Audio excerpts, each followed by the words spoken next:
কেউ কথা রাখেনি। ৩৩ বছর কাটলো, কেউ কথা রাখেনি।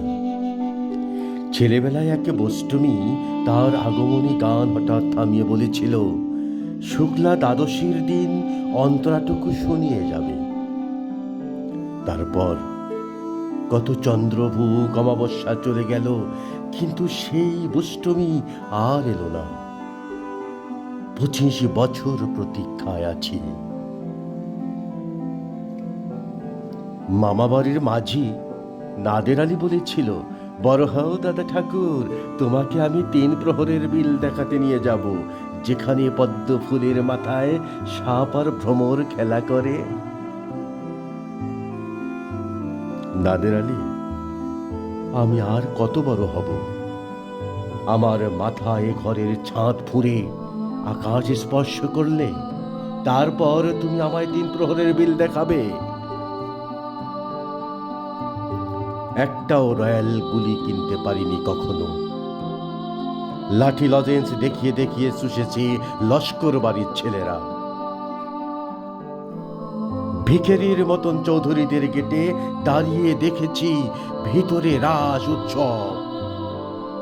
অবিরল রঙের ধারার মধ্যে সুবর্ণ কঙ্কন পরা ফর্সা রমণীরা কত রকম আমোদে হেসেছে। আমার দিকে তারা ফিরেও চায়নি। বাবা আমার কাঁধ ছুঁয়ে বলেছিলেন, দেখিস একদিন আমরাও। বাবা এখন অন্ধ, আমাদের দেখা হয়নি কিছুই।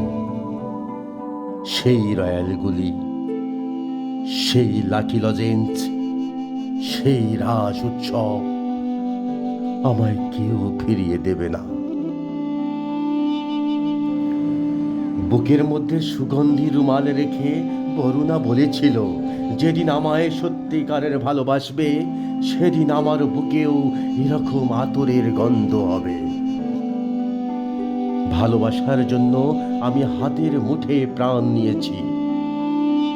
দুরন্ত ষাঁড়ের চোখে বেঁধেছি লাল কাপড়। বিশ্ব সংসার তন্ন তন্ন করে খুঁজে এনেছি 108টা নীল পদ্ম।